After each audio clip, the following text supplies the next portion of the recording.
Hi, I'm Alicia Michelle, and as a trained and certified Christian mindset coach, I've helped hundreds of Christian women discover brain science-based mindset tools to help them grow closer to God and break free from anxiety, perfectionism, people-pleasing, and feeling like they're never enough.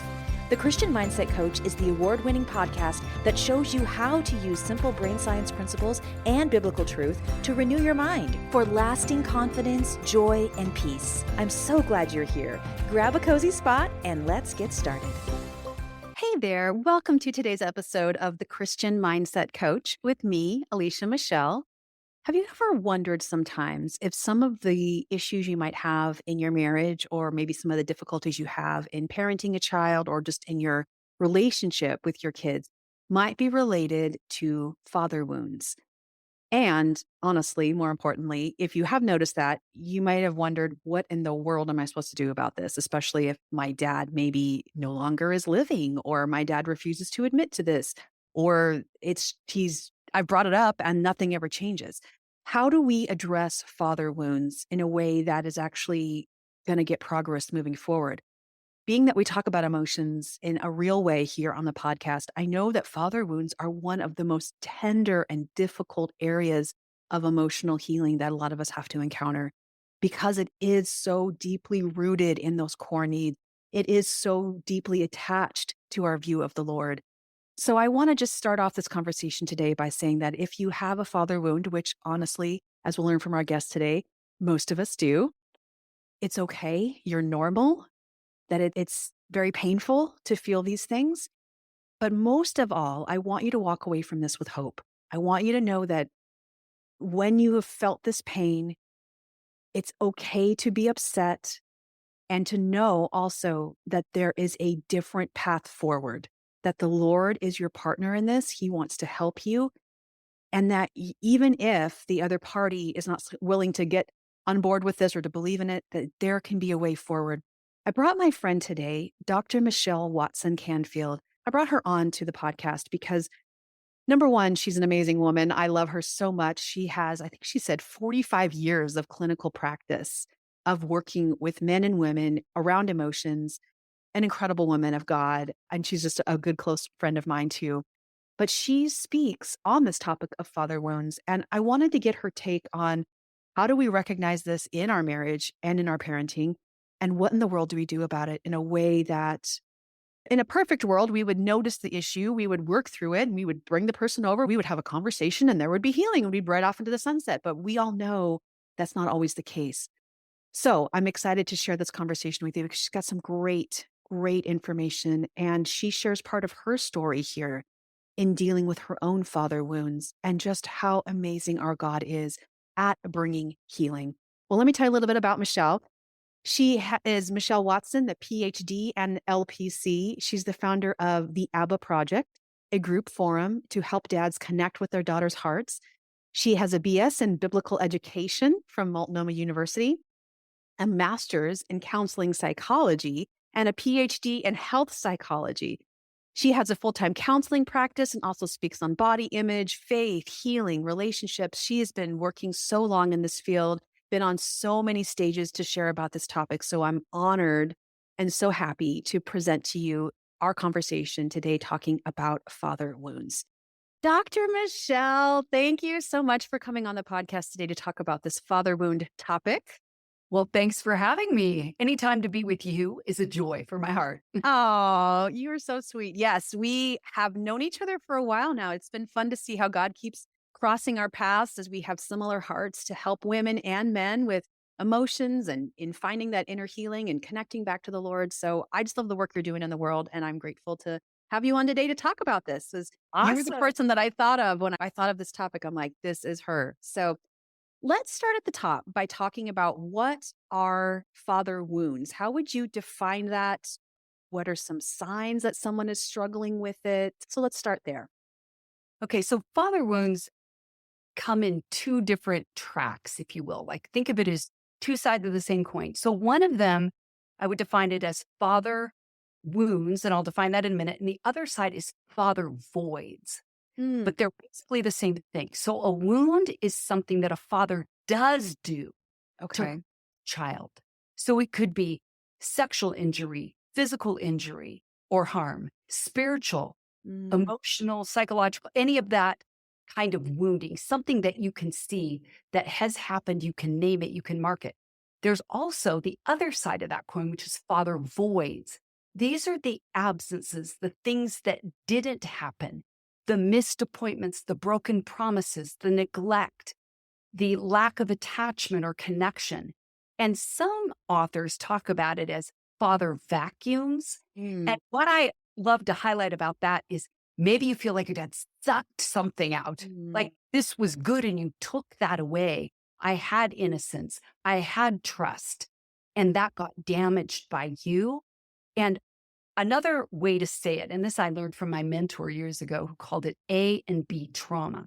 So Mm. this is just another framework that you could talk about father wounds or mother wounds or any wounds, but it's A and B trauma. So B are the bad things. Start with the letter B that you can name. Those are the wounds. I can say, my dad yelled, my dad abused me, my dad was like this, and you can name, but the A is the absence of good things.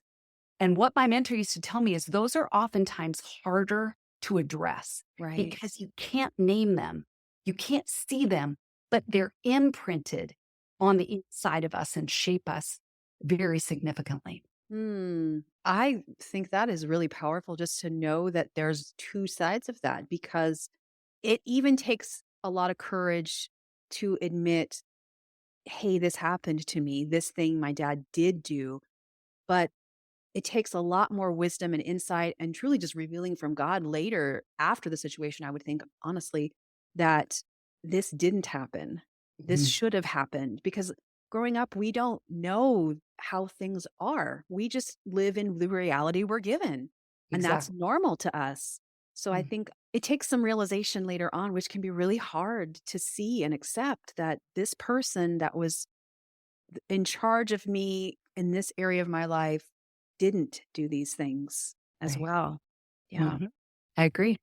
Now, what are some signs that someone could know, hey, what I'm feeling or going through could be rooted in a father wound?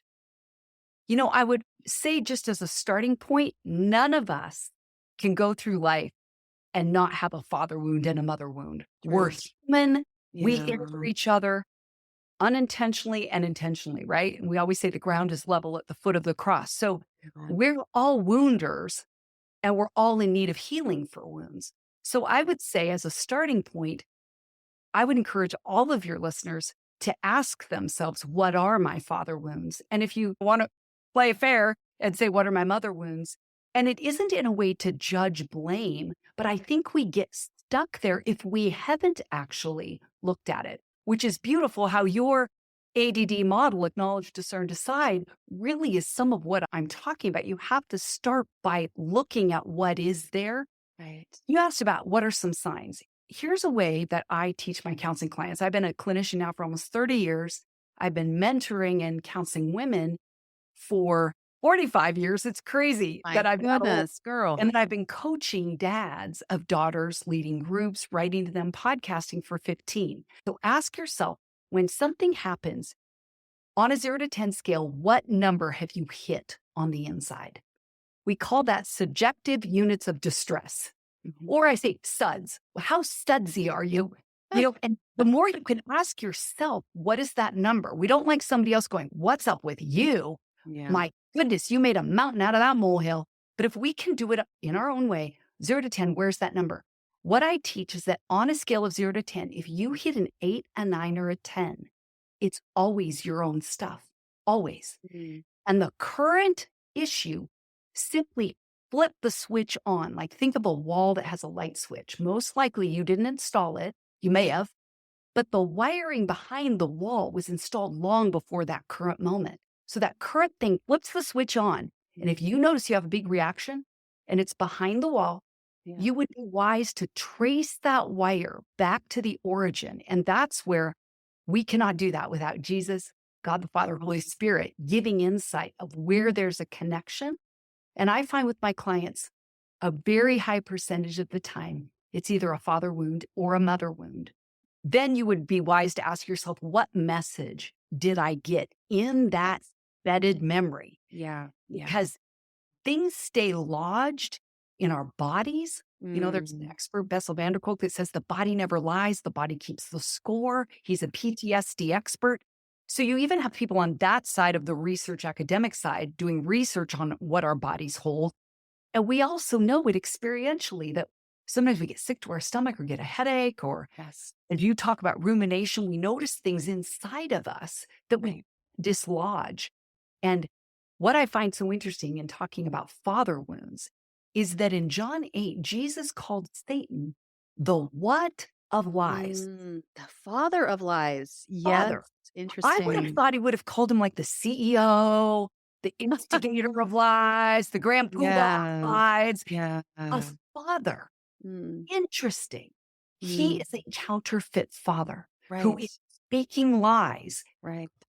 God also could have said the father of evil, the father of darkness, the father of sin. No, liology is what he has a PhD in. We all have lies that stick to the wounds. Just like if I have an injury on my arm, my sweater will stick to it unless I put a Band-Aid on. If there's a wound, something sticks. So this Mm, isn't about condemning ourselves. What yeah. is wrong with me? Right. Why am I out of control? But if we can go back to that injury, reveal the lie that got stuck to the wound, ask Jesus, who is truth, to tell us the truth that he knows. Mm, That's where the conviction side of the Holy Spirit contrasts and combats the condemnation of the enemy. right. Yes. Very well said. You alluded to something here that I think is so important to remember in this discussion, and that is Satan is the father of lies, and Jesus is the father of compassion and love and healing and all of the things we really need when we're dealing with these deeper wounds. And before we got on, you shared a really beautiful scripture in Jeremiah 8. And I would love for you to read that. The wording of it is definitely applicable to our conversation. So could you read that? Mm-hmm. So we all know that Jeremiah was called the weeping prophet. So this is a man who is in touch with his emotions. Yeah. So here's what he says in Jeremiah 8, 21 and 22 in the New Living. He says, for the brokenness of my daughters. So he's identifying daughters. Some translations say people. It's a feminine noun. So this is in many translations, daughters. So there's the power of it. For the brokenness of my daughters, of my people, I am broken. This is God himself saying, I'm broken for the brokenness I see in my daughter. Yeah. He says, I mourn. Anxiety has gripped me. Hey, friend, quick question. Do you feel like you are managing your emotions or are they managing you? If you've ever found yourself overthinking, stuffing your feelings, or reacting in ways that you regret, been there, then I've got something fun for you. A quick, free quiz to reveal your emotional confidence persona. In just 2 minutes, you'll discover your biggest challenges in managing emotions, and you'll get a free series of short video trainings from me, packed with practical tips to find more calm and peace based on your results. And did I mention it's totally free and fun? Take the quiz, How Emotionally Confident Are You? Now at aliciamichelle.com/quiz. That's aliciamichelle.com/quiz. Is there no balm in Gilead? Is there no physician there? In other words, these women are hemorrhaging. They are hurting and broken, and they're not getting better. Where is the balm? Where is the healing? He says, why has not then the health of my daughters, of my people, been restored? So I know that Jeremiah is asking that question, but I really believe it's the heart of God saying through him that God is broken for the daughters of his people. And then the NIV says it this way, since my daughters are crushed, I am crushed. Right? It's that, like you said, Father of all compassion, God of all comfort, that is feeling with us in our distress. You can see why the enemy has to really, honestly, intentionally go after fathers, because if he can take the father out, I believe there's a vulnerability where there's less protection, spiritually, physically, emotionally, relationally, when a dad is not there as a protector. So the father wound, I believe, has a strong origin in Satan himself saying, it's Mhm. on. I want to be that counterfeit father. I am so encouraged to hear the depth of emotion that God has for that pain and suffering. Yeah. When you read that Jeremiah verse, just sadness, the compassion and empathy. Mm. And that encourages me. And I hope it encourages anyone listening that if you are like, yes, okay, so I have a father wound, I have no idea what to do about it, or my dad won't come clean about it, or my dad's passed on. Like, I don't, what am I supposed to do with this? That there is still hope that God cares about your heart and the heart of suffering in general. So that gives me the ability and I think the courage to begin unpacking some of this. Even in my story, part of what I've had to look at is my dad's story. And when I hear that he wasn't fathered and his dad abandoned him and he Right. basically raised himself on the south side of Chicago and was in gangs from the time he was 12. Oh my And goodness. so my dad gave more than he got as a Right. God has fathered him, but the deficits are very significant. Sure. The more I've been curious to hear my dad's story, the more it's helped me find compassion for where Mhm. he has lacked. We can know that there is a hurting human that was often the person receiving that hurt too, who is passing it on. And so there is that responsibility because we do see how father wounds can affect marriage and see how it can affect our parenting. So moving into that side of the conversation, seeing what happened to us, recognizing what's going on in us and recognizing, this person probably was suffering too. We don't want it to continue on. We don't want it to affect our marriages. We don't want to show up as the same sort of parent. So, how can we begin to break that cycle? How can we step out and be different? So I think the starting point is that we're wise as men and women of God to say, Mhm. this isn't an if I'm going to get the residual of what's being passed down to me. I am getting it. And knowing that you have spiritual authority in Christ to have it stop with you. Right. I have Yes. sexual abuse from my mom's dad. Mm. And when my mom was in her early 50s, she said, this kind of pattern is stopping here. And she actually picked up a phone as an abuse survivor who had never dealt with her stuff because that wasn't the model in the 70s and the Right. 80s. Kind of Right. started changing in the 90s. But, right, my mom Mhm. was so courageous. So you can be the one, whoever's listening, to say, I am going to start opening up my wounds Yeah. to Jesus, to Holy Spirit, and I'm not going to keep defending, deflecting, Right. minimizing, excusing, blaming. Mm. The more you can come with humility before God and open up your story to another trusted person who can pray with you, listen to you, validate your hurt. I am living proof that healing can happen Mhm. because I had those triggers. I dated an abuser for 2 Mhm. years that was emotionally, mentally, verbally abusive, 20, Wow. 30. So I'm successful in my career. I was in the dental field as an assistant and teaching and those kinds of things. But over here in my personal life, I'm doing youth ministry and music ministry and dating an abuser that I was in a band with.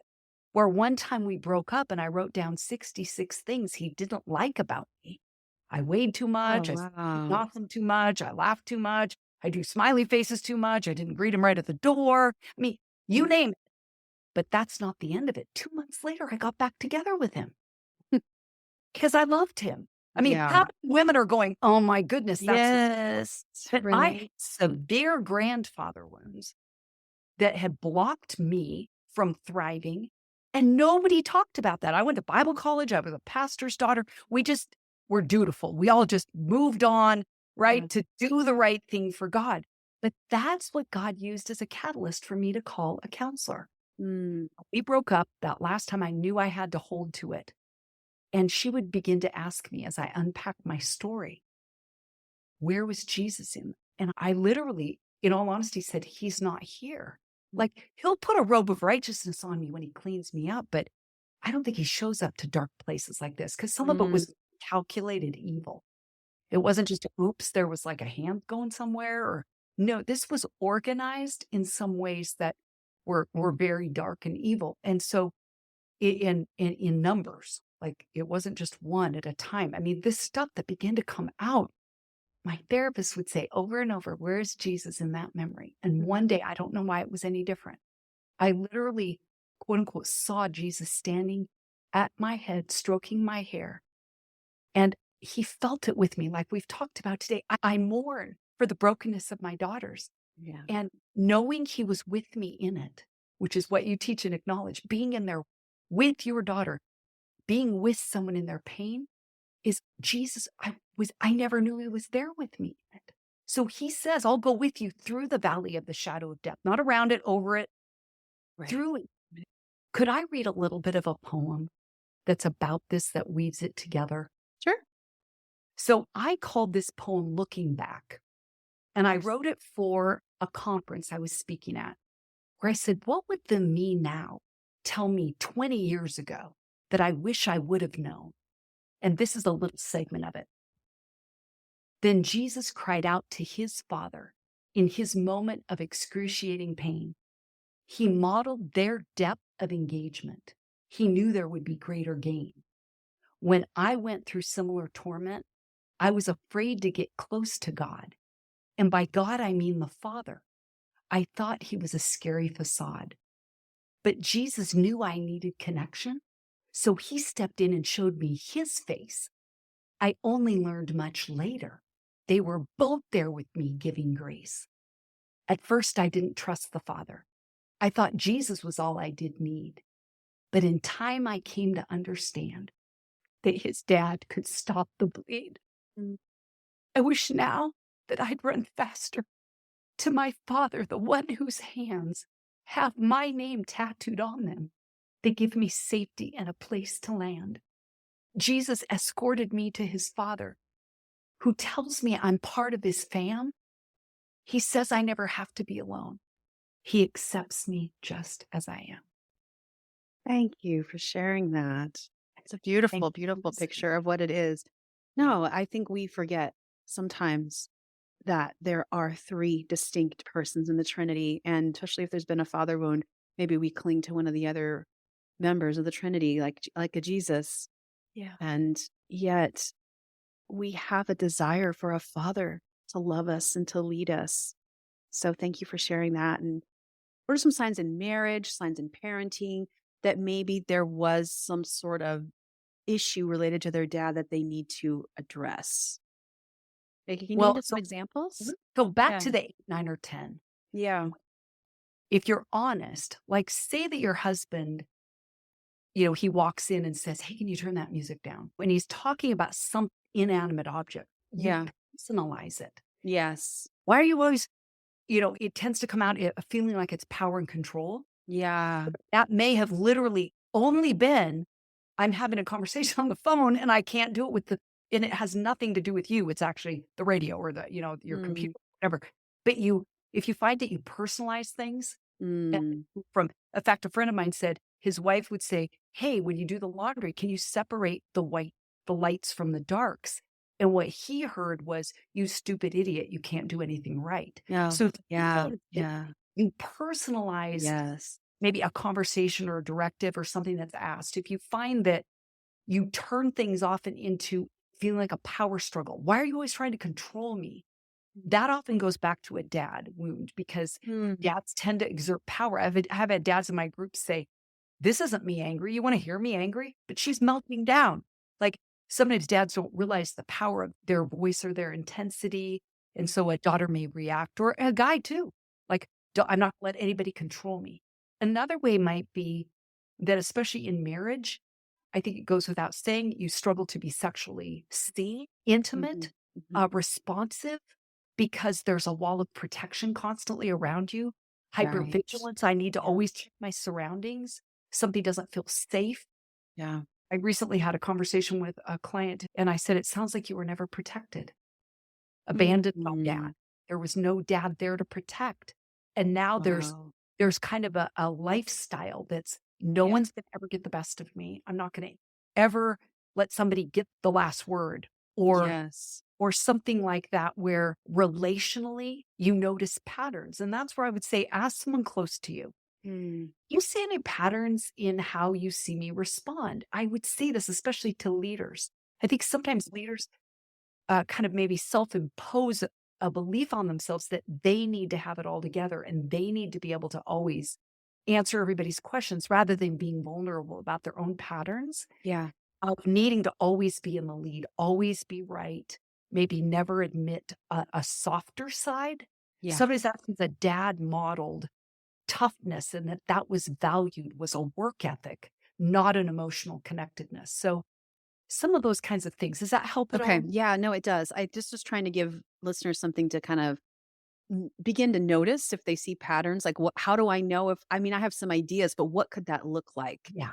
Yeah. And how is it affecting? And I also, just to be completely transparent, we having this discussion, this, as you and I have both expressed, this is not easy to go through, to walk through, to process, to heal from. So I want to be able to help listeners see, first of all, that we hear you if you're in this place, but I want you to really understand from a very loving perspective the ramifications of what it can happen, how it can affect your marriage, how it can affect your parenting, if that isn't already being seen by you. Because like you had said, we have these devastating things happen to us, but we have the power Yeah. to choose differently and to break the generational cycles that are happening. So I just want to give that little extra push to those who might be listening who are like, yeah, but it's my own baggage. It's like, whatever. I'm just kind of, stuck working through it. That this affects so many important, vital relationships in your life. And as challenging as the work can be, the fruit is there when we do address it. Yeah. Yeah. And I would even underscore that to those of you who are mothers, Mm. talking to women, where I think of a woman that was a client a few years ago and noticed that she numbed out a lot. Like Mhm. they would leave for school, husband would go to work, and she would just lose time and not get things done. And then things would pile up and then it would Yeah. cause conflict with her husband. So if you notice, that's called dissociation. You're dissociating, you're not associated with your body and what's happening around you, and you find you lose time.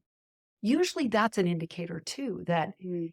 kids would say, now you're the bad mom or the good. The Mm. kids started naming her that when she would get in that kind of disconnected, not attentive to them. Right. Things weren't getting done, chaos in the home. But what was so beautiful is this woman again reached out. They can reach out to you, they can reach out to me. And we love walking alongside those that are willing to open up their story. And this woman, I mean, literally, I have encouraged her so many times to go into this field because of how much healing has happened. And this was after the death of a father. So and she began to unpack more how dad was the buffer, a positive buffer, because dad's Okay. thing, father wounds, father voids, but there's father gifts. There are Mm. things fathers give us. Her dad was the buffer from a very difficult mom. And Okay. then unpacking now that dad's not there, that's Mm. her stuff came up. Right. When she went into that and let Jesus bring truth, this woman more and more began to be present in her body and her life. So we're just continuing today, you and I, to say there's Mm. for healing. Yes. Yes. I want to just touch on this because I can imagine that this is something that's coming up in listeners' heads, because it's something that would come up in my head for sure. And I know we could spend a whole episode just talking about this bitterness, anger that we would have towards a dad who did something, or maybe a dad who didn't do something, whatever the situation is, but has never owned up to it or won't own up to it, or you don't feel comfortable bringing it to him. What do you do with just those emotions of, okay, I just get to kind of live with this? I have a acrostic. I love things that kind of help me anchor a grid to Mhm. move through a process. And to be honest with you, I've been doing this with my dad recently. We're in a rough patch. Mm. And I use this for myself. I've journaled this out, but HEAL, okay, heal. So H is honestly face the hurt. So it's easy to turn away. I don't want to look at it. I think sometimes people use Philippians 3 incorrectly, forgetting what Yes. lies behind. Yes. I'm just going to Right. reach forward to what lies Right. ahead. Like Right. if you read the passage, he's just listed, Paul Yeah. has all of what his history is. Right. But he's saying, that's not my identity. I've been Right. crucified with Christ. Now I live with him. So it's a misunderstanding of that passage. So facing the hurt in honesty, I would say begin by being honest about how you've been hurt. Write it out in a list. Write it in a journal form, but get it out, which leads to the E. Express the pain. Get it out sometimes, somehow. It may be you journal it out, you write it out. Maybe you talk it out with someone. It may mean you cry it out. It may mean you beat it out. I mean, I used to do that. I would take a pillow and a stick and I would beat it as if it was, I'll be honest, the body part of my grandfather. And one of the times I got so tired, I came up and gave myself a black eye. How do you explain that one? Gosh. Oh my gosh. And I have a friend that got a punching bag. When Yeah. he was doing his therapeutic release, he had to get a bag in his basement to punch it out. Makes sense. Because Yeah. you've got to express the pain. It needs a release. It's not made to be held inside. And you had mentioned the words anger and bitterness. And what I want to just do is a caveat kind of out here to the side about if we don't express this in the direction where it's pointed to its origin, it sprays at everyone else. Yes. And it people does. go, I don't get what I did. I don't get why Yeah. I Yeah. got that response with it doesn't add up. Right. And then there's more shame, condemnation, blame. Sure. Because then you go, I can't even deal with myself. So if you can express this in a healthy way, you're Yeah. being a pillow, an inanimate object. I know some people that say, I do a lot of exercise. And I would say, do a both and. That doesn't necessarily get to the roots where you've honestly faced the hurt. That's Right. first. Then find an expression for what you Yes. to be. Yeah. I love a model called Forgiving the Unforgivable by Beverly Flanagan, not a believer. But she says, first, you've got to name the injury and then you got to claim it. How has it affected me? And why I think sometimes, and I'll lead to this here with the L of letting go of the pain, A is allow another to walk with you. We need safe witness to our pain. But this letting go, I did my doctoral dissertation on unforgiveness of the self in relation to eating disorders. Wow. So I bathed, like for a year in all the research on forgiveness. And the word is let go. Most people go, that's what you're doing. You're releasing, you're letting go of what you hold. So to let go of anger keeps you from bitterness. It isn't don't be angry. Right. Be angry and don't sin with it. Yeah. towards- Yeah. He doesn't say, don't have emotions of anger. God gets angry. Jesus Yes. turns, the money changers tables. So Right. it's not don't get angry. God gets angry at sin. The things that have happened to you grieve the heart of God, as we've said today, as your Father. But if you don't let it have an expression and a release out of you, it turns into bitterness. Exactly. And then it takes hold and takes root in you. And that's what we don't want. Right. So H, honestly, face the hurt. E, express the pain. A, allow another to walk with you. And L, let go of the pain, of the hurt. And that's forgiveness. That's so powerful. I think very applicable to what we're talking about here because it doesn't necessarily need to involve the dad, the one doing the wounding. That is all stuff that can happen if we need to have a counselor or some mental health professional helping us. That's obviously a good thing too, but we can do a lot of that work on our own. And we are honestly, like we said before, we are in charge of deciding it's reasonable for the anger to be there. It's plausible. But what are we going to do? Are we going to let it build up bitterness? Are we going to let it infect our marriage and our parenting? And I think infect is a good word there because that's really what it's doing is we're carrying it on. We're letting it bring this, we're spreading the infection, so to speak. So thank you for sharing about that. And I want to give listeners a place to reach out to you since you do a lot of work in this area with dads and daughters and maybe even to keep this conversation going with father wounds. So how can people reach out to you and get in contact? So you can go to my website, drmichellewatson.com, MICHELLE, Watson.com. My married name is Watson Canfield, but I kept the one I had for so many years. So it's Watson.com.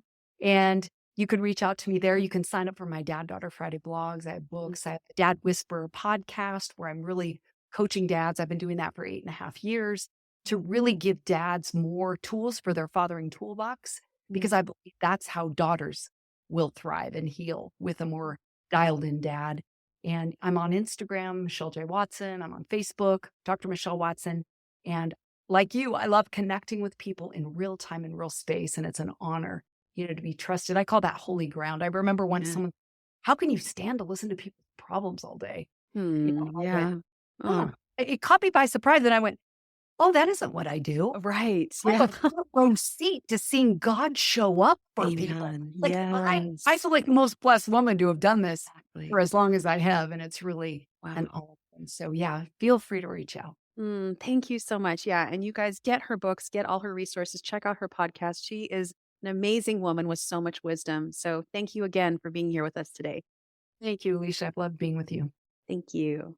There were a lot of really tender moments that we experienced in that call. And I want you, if you are feeling really triggered or really upset about what we talked about, again, to just normalize that we talked about some very challenging and traumatic things potentially for you. So if that's you, again, take some time today to take care of yourself, to be able to let God bring in just that comfort of even acknowledging and noticing how some of this was brought up in you, hearing some of Michelle's story, hearing some of this conversation.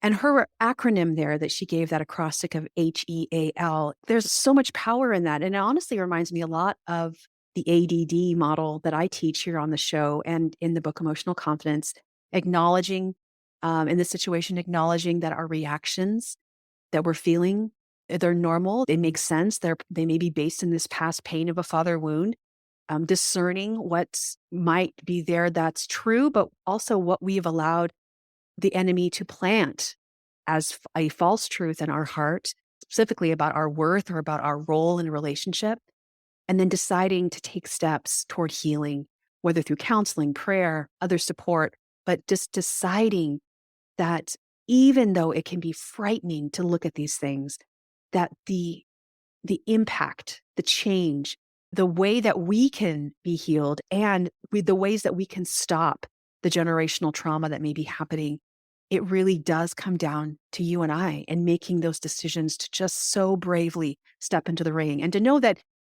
we don't have to have all the courage and the bravery ourselves. Our Lord tells us to be strong, to be very courageous. Do not be discouraged, for the Lord will be with us wherever we go. That's Joshua 1:9. He is with us. He gives us courage just to take that first step, So I'm going to be giving you some counseling resources here. I definitely want you to check out Dr. Michelle's resources. She's got all kinds of stuff. I don't want to just pick one off the top because you might find this is the one that's for me. And check out her Dad Whisperer podcast. But also, if you're feeling like this was really triggering and I'm ready to maybe start this step, but I need some professional mental health help, BetterHelp is a great fit. They are a Christian resource that I recommend, a Christian counseling resource that you can access anywhere in the world online. They do take insurance in most cases, so it depends on the individual provider that you work with. So to get access to BetterHelp and their resources, go to getfaithful.com/vibrant. That is my link. So getfaithful.com/vibrant. And that will put you in touch with a BetterHelp team member, and they will help you really, truly find someone who can begin to help you unpack some of this stuff. Okay? All right. Well, again, this was a tender one. I feel you, girl. If you're kind of a little sensitive after this, I want to just encourage you to take that time to process before the Lord and give it to Him. And I look forward to continuing all the kind of conversations we have here. Again, thank you for listening and being willing to do some of this deeper work, because this is the work that God needs to do in all of us to be able to help us let His light shine brighter for this world. So I just want to acknowledge you for your bravery, for being here, and for doing some of this deeper work. Take care, friend. I'll see you back here next week. Bye-bye. Thanks for joining me today for the Christian Mindset Coach. If you loved today's show, would you take 2 seconds and share a 5-star rating and review on Apple Podcasts? I've got a special gift for you when you share a review, my amazing 50 I Am declarations, 50 statements and Bible verses about who you are in Christ. This is an audio meditation and a written statement that is extremely popular with my clients, and I want to give you access just for sharing your Apple Podcast review. Simply screenshot your review and send it to hello@vibrantchristianliving.com, and we'll send you the link to access the 50 I Am Declarations resource. Thanks so much for sharing your rating and review so that we can get the word out about the podcast. See you back here next week.